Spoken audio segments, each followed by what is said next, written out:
Hey folks, Jeff here at Back to Country. Thanks for stopping by the channel today. Well, I got another crisis. I don't like taking cold showers and my water heater quit. So let's take a look and see if we can troubleshoot it and figure out what's wrong, maybe even fix it.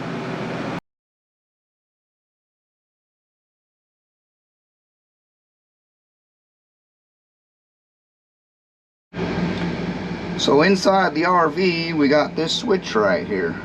Normally what happens is you flip the switch, this little red light comes on, the water heater ignites, and then the red light goes off. And what happens right now is nothing. So in my mind that means it's an electrical problem. So I think the first thing that we should do is probably check the fuses and make sure that it's not just a blown fuse. So this is our fuse panel. It's way back in the back of the RV underneath the bed. So first thing we do is open up the fuse panel, and you can see we've got two sides to the fuse panel. You got an AC side and a DC side. So the water heater would be controlled on the DC side. It doesn't need AC power to run. It uses propane, and it uses 12 volt DC to ignite it and to control it. So the first thing I see is we've got all 15 amp fuses and all of them are good, and I can tell just by looking at it, because on this particular fuse panel, if a fuse goes out, let me try to pull one out here if I can get it. They're pretty tight. There we go. And so you see that red light down there? So if a fuse blows, you got a red light that comes on and tells you that the fuse is blown. Makes it pretty simple, so you don't even have to pull fuses or do anything. Of course, that was my light fuse. I saw the light go off behind me. So pretty simple to look at the electrical panel, do an immediate diagnosis and say all our fuses are good, so that's not the problem. So let's go next back to the switch. Okay, so like I said, we flipped the switch on, nothing. So next thing we're going to do is we're going to pull the switch out, and we're going to check to make sure that we have power to the switch and that we have continuity, meaning that the switch actually works. Alright, so I've unscrewed the switch and pulled it out, and I've got 4 wires. Now my guess is that that's a simple positive and negative, and they just jump straight through. So first thing we want to do, I'm going to guess that these 2 wires are positive and negative coming in.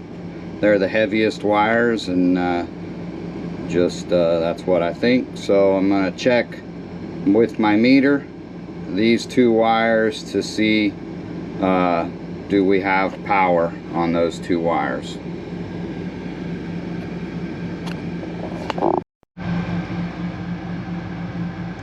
Not the best camera setup here, but it'll work.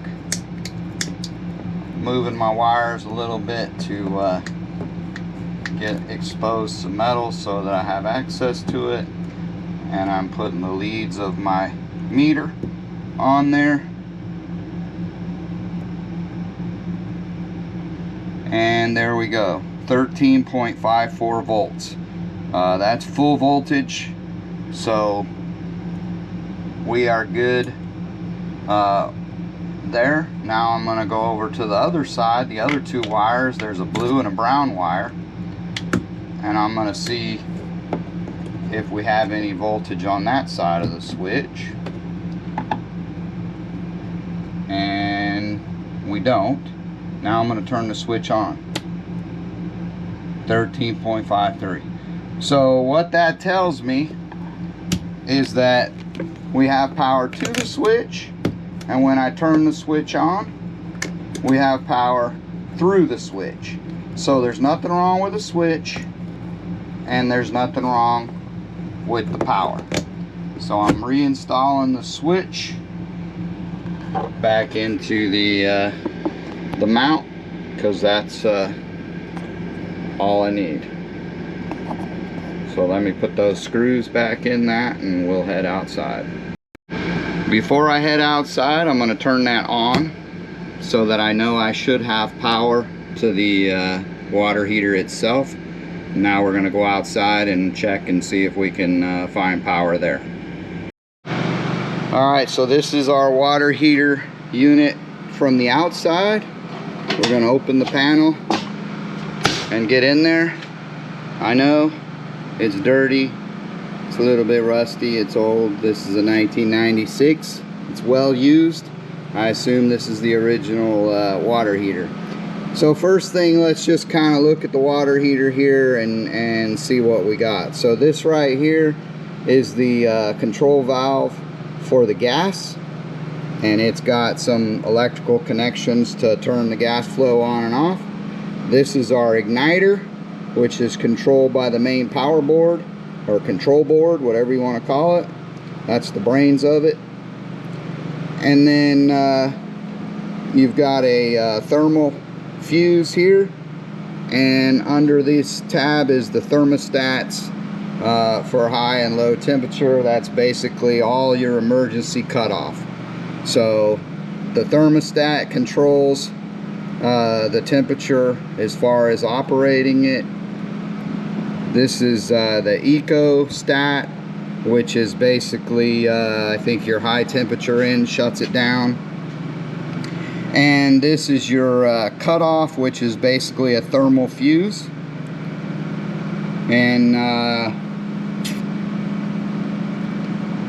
yeah, so we had brown and blue wires coming from the RV. Okay, here's the wires coming out of the RV. We got 3 wires. We got a blue wire, a brown wire, and a green wire. The green wire goes to ground. So the brown and the blue wires, remember, were our outgoing positive and negative leads on the from the switch. So we left the power on, so we should have power, I believe, to this brown lead. Should be our positive, and it'll go through the thermal fuse to the thermostat, come out the other side of the thermostat, and go into the control board to provide power for the board, I believe. So let's check with our meter and see what we get here. Okay, so I'm going to try to do this one-handed. I've put my negative terminal here. That should provide a ground. Next thing I want to do, so the brown wire comes here, I want to check it before it goes into the fuse and see if we've got any voltage. And there we go, 13.57 volts. Okay, so we know we have power going to the fuse. The next thing we want to do is check and see if we have power coming out of the fuse. So all we're doing is we're just tracking, kind of working our way from what we say the known. We're going from the known to the unknown. Okay, so I'm just going to go ahead and unplug that, and I'm going to stick my lead. Having little camera challenges here. There, I've got my lead into the other end of that, and I've got my ground. 0.23. We're not even getting 1 volt out of that. I'm going to go back again and check the other side.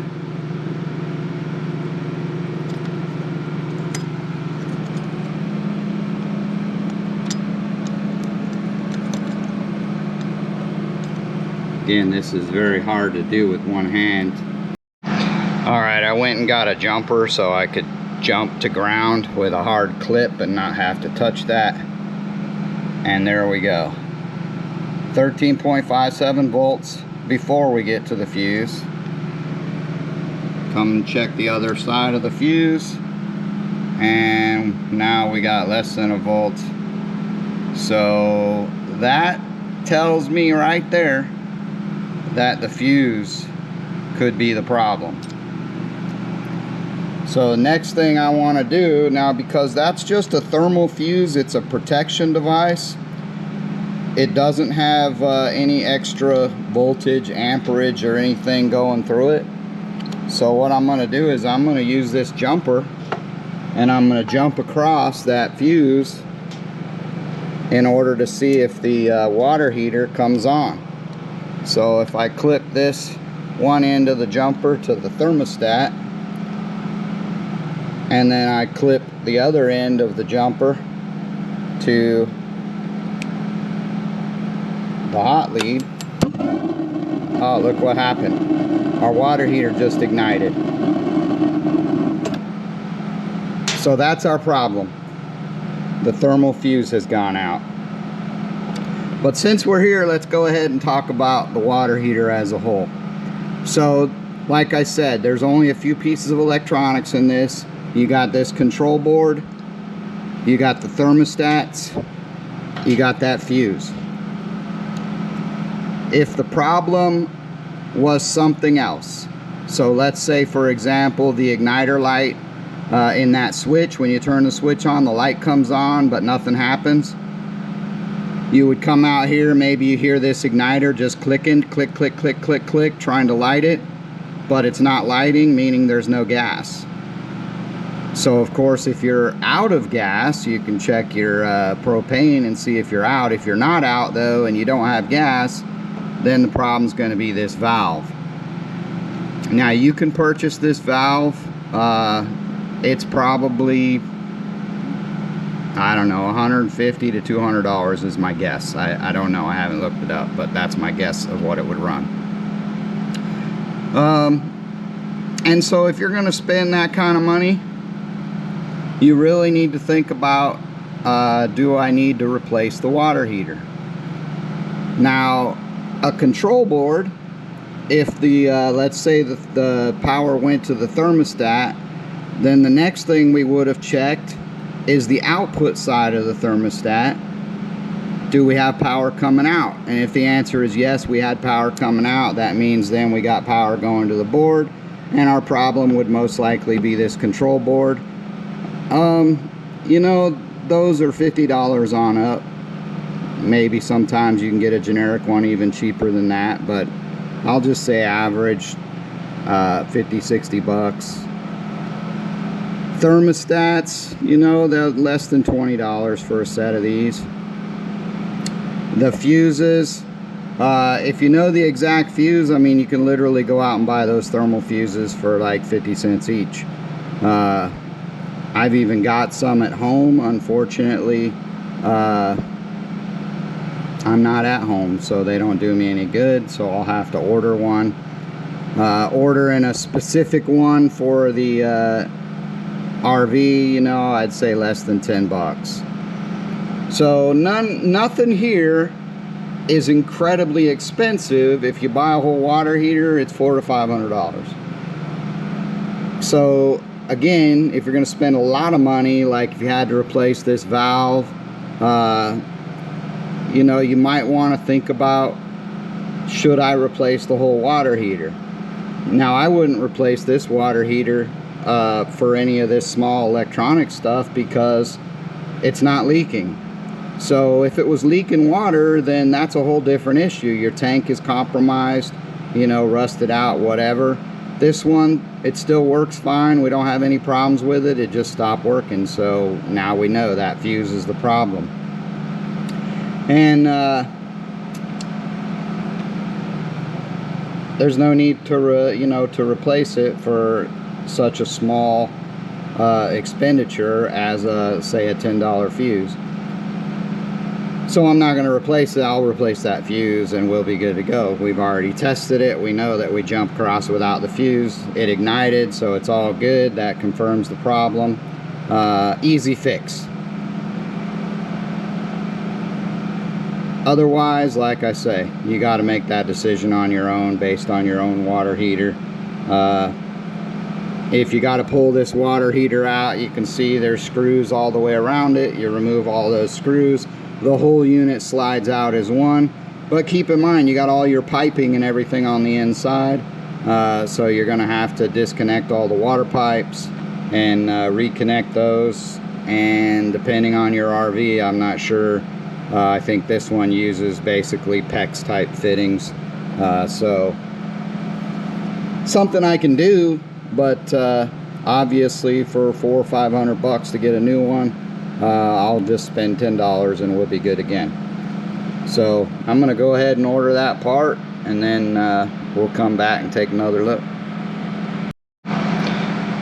All right, folks, it's been a couple days, and via the magic of Amazon, we received a new fuse part, and I pretty much called that exact. It was right about 10 bucks. So, you know, more than I would have spent if I could have just went out and bought some fuses, but I didn't have time to deal with that. Shipping was going to take a lot longer because most of that stuff comes from China or whatever. I did go ahead and turn this on. Now, normally I would advise not to power it on when you're doing all this. I mean, it's only 12 volts, so it's not like I'm getting shocked or anything. But the reason I turned it on is because when I hook this up, I want to see it ignite, and I don't want to run back and forth to do that. So we're going to plug this in and it should ignite. And there it is. So easy peasy, it's all fixed. That's all there was to it. Now I'm gonna get off my lazy butt and go in and turn it off, because there ain't no need to heat water right now. Well, that turned out to be a pretty easy fix, and we're happy for that. And no more cold showers. That's even better. Even though the temperatures are in the hundreds and the water really ain't that cold, I still like a little hot water.